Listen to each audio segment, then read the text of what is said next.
Hey folks, welcome back. It's Pat That Halloween Movie Collector back with another top 10 from a year in the 80s, and now we're up to 1988. Another pivotal year for me, 88. See, I was a sophomore in high school, sophomore going into junior. So this was, like I said, this was my formative years where I was really getting into playing guitar, so I was listening to a lot of different things. This was, for all intents and purposes, the MTV era, the hair band era, which I hate that term. So you had all those bands, and I just loved them all. You know, they're between all the hair bands, thrash metal was really coming into play. Still love my punk rock. So there's a lot of different genres that are going to blend together. And this now going forward, these last couple of lists have been really hard to narrow down to just 10. That's why you're going to see some on this on the honorable mention list. You're like, holy shit, that should be in the top 10. It's hard. Like I said, this is my particular taste. I just go by what I knew I listened to the most back in those years. So let's do the honorable mentions now.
Hell of a list, right? I know a lot of people get like, "Whoa, how did you have that in your honorable mention?" Well, like I said, it's all subjective. It's not that I didn't like it. I can only fit so much in a 10. So let's start with number 10.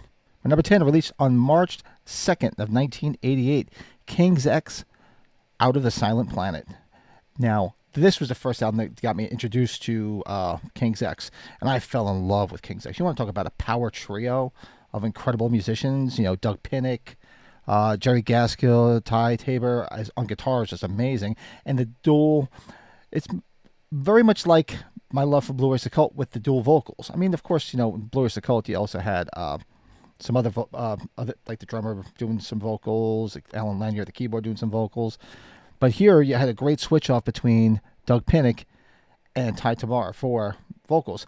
Truth be told, most of their hits were sung by Ty Tabor, probably except for Dogman. That was the bigger one that was sung by Doug Pinnick. But on this album, you get Goldilocks, you get King, just some great, and they just have some amazing harmonies. I always loved Ty Tabor's guitar playing, and this tone is just off the charts. I'm seeing King's X, Jesus, my God, got to be over 10 times every time they come around. And they just put on such a great show. And this album's just full of great stuff. Sometimes there's another great tune on here. This takes me right back when I listen to this. It's like pure 1988 for me, listening to King's X. But number 9, released on January 26th of 1988, the sophomore effort from David Lee Roth with Skyscraper. This album, another one with Steve Vai. I mean, I loved Eat 'Em and Smile. That made my top 10 too. It was real high up.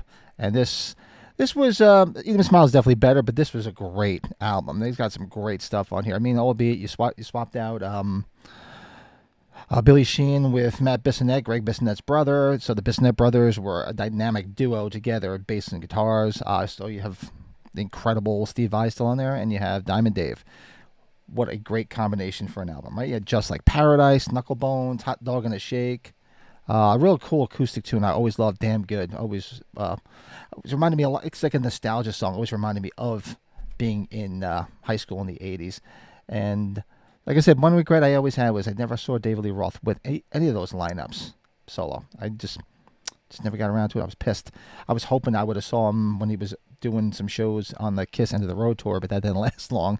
As much like David Lee Roth's career, you know, he usually just says, "Yeah, I'm going to do all these shows, book them, then cancel them," and He's very unpredictable. That's why he's Diamond Dave. That's why we love him. And number 8, released on May 12th of 1988, Judas Priest, Ram It Down. Priest has probably made every single list so far when they release an album. I love me some Priest. Ram It Down is good because this is where they were starting to get really heavy. Like, this is where they were building up to, like, Painkiller, where they were really going to get crazy and get heavy. But got some great songs in here. Ram It Down, of course. Heavy Metal. I'm a Rocker. And, of course, the cover of Johnny B. Good, which appeared in, that was the movie with Johnny B. Good, the movie, with Anthony Michael Hall. So it was a good year for Priest. They had they had a good run in the 80s. Some real great albums and a lot of exposure, and all the videos they did on MTV didn't hurt either. Really made them much more popular than they would have been without the MTV era, because there was a video for Johnny B. Good with all scenes from the film. I do remember seeing that in 88 too.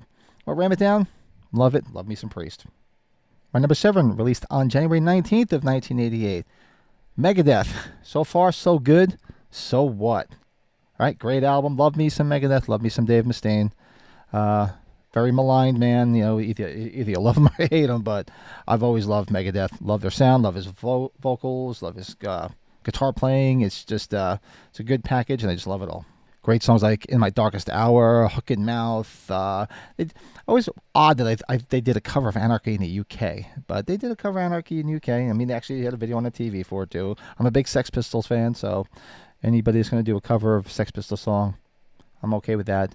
It was all right, but this album has got some great stuff on it. Great guitar sound, great production, and like I said, it's another one that takes me right back to being in high school in '88, listening to it.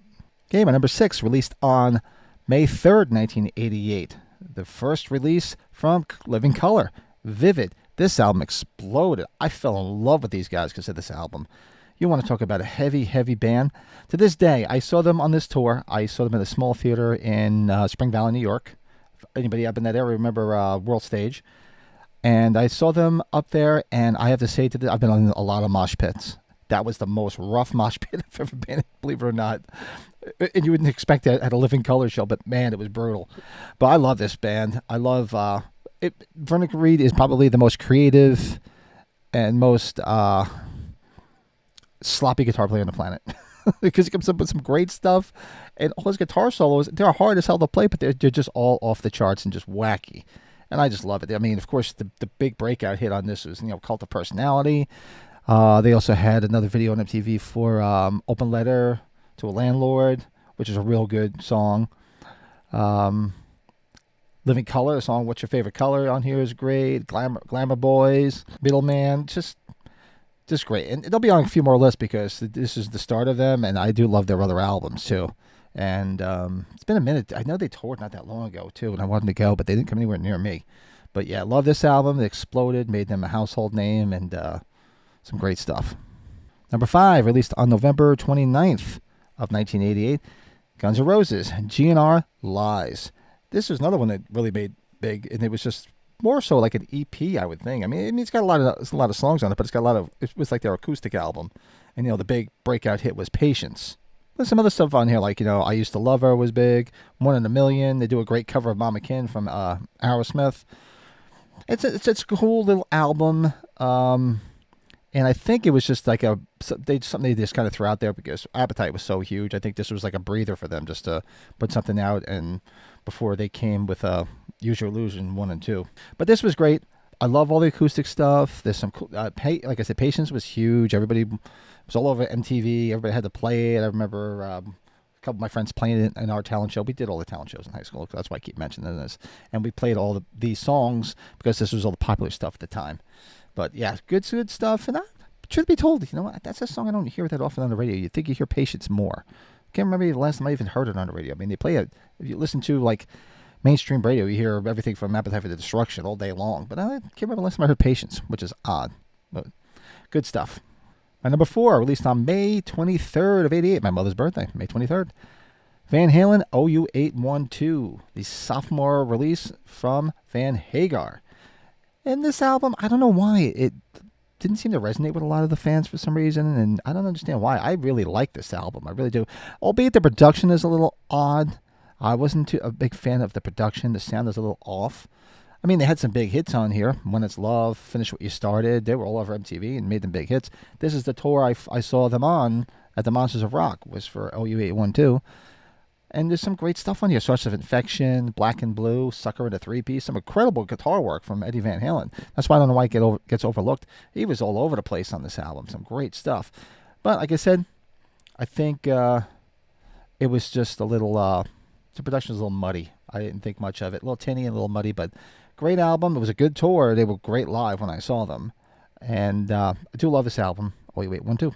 Number 3, released on April 11th of 88 from one of my favorite bands, Iron Maiden, Seventh Son of a Seventh Son.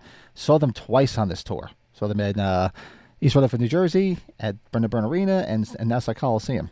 Back to back with Fraley's Comet, and talk about a great show. I mean, Iron Maiden, they always put on a great show live. To this day, they still do. But some great songs on here. Can I Play With Madness, The Clairvoyant, Prophecy. The Evil That Men Do is it's one of my favorite, probably my favorite song on that album.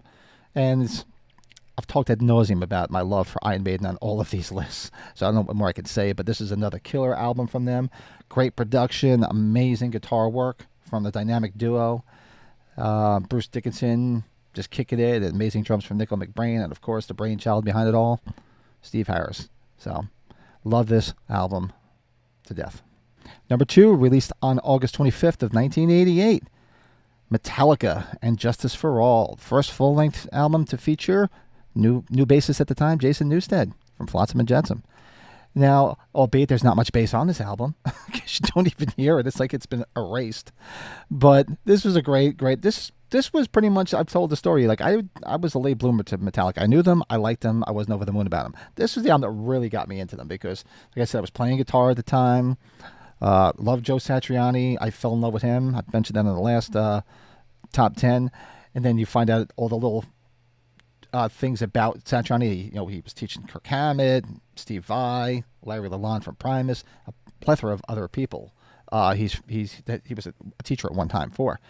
And I started getting into playing guitar, so I started learning more stuff from Kirk Hammett, loving Metallica. One exploded. It was all over MTV. My God, with that video. Blackened is great. And Justice for All is my favorite song on this album. It's one of my favorite Metallica songs. Just love And Justice for All. Harvester of Sorrow, Shortest Straw. This album just reads front to back with great stuff. And this was the one that really pushed me into being a real big Metallica fan. No else to say about it other than production is a little off. It's a little tinny. It could have been a little bit better. There's no bass. But all that being said, I love it. Here we are, number 1. He's topped many of these lists. As you can tell, I'm a big fan. Released on September 28th of 1988. Ozzy Osbourne, No Rest for the Wicked. Saw this tour too. I think it was the first show with Zakk Wylde. This is the first album Zakk Wylde did with him.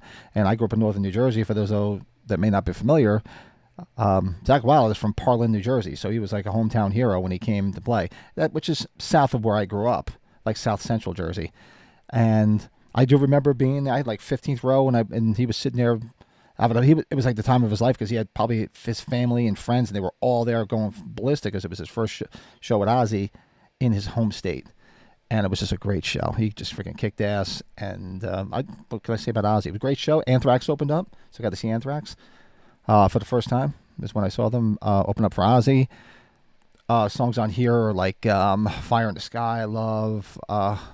Bloodbath in Paradise. You had the big hit, which is all over MTV, Miracle Man, which is basically written, for those that don't know, about the fall of the televangelist Jimmy Swaggart and the big scandal of him screwing around with women, being all high and mighty. I've just listened to the words of Miracle Man. It'll just tell you right there. Crazy Babies was the other release on there that had a video too. And you saw Zakk Wylde for the first time and just fell in love with his playing, that vibrato from fucking hell that he has, and that big thick sound that he has. And he's been with Ozzy pretty much the whole time since then. He's got Black Label Society, which is a kick-ass band too, and not much more to say. I'm sure you know should know who he is, and damn good guitar player. So yeah, this was a no-brainer for me to pick as number 1. It was pretty close though, because I do love me some Metallica and Justice for All, but I'm a big Ozzy fan, as you've probably noticed from all of these lists. He's topped many of them, and probably a few more, maybe as we move forward. So there you have it. Those are my 10 favorite albums of 1988. Do me a favor. Drop your 10 in the comments. I love seeing people's 10 in the comments. Let me know if there's any other honorable mentions that I may or may not have missed. And then we'll go from there. Then we'll head up and do 1989 shortly. That'll be a lot of fun too. Year I got my driver's license. It was a big year. A lot of good stuff came out that year. So do me a favor. Hit that like button. Helps people find this channel. Some more people that like some top 10s, music, basically the kitchen sink that I have here on this channel. And if you want to stay on top of the new videos and our live streams, hit that subscribe button, hit the notifications. You'll be notified when new videos are posted and when I go live. So until we reconvene for 1989, hope you enjoyed this, and I'll talk to you soon. I am talking about the real possibility that he is still out there.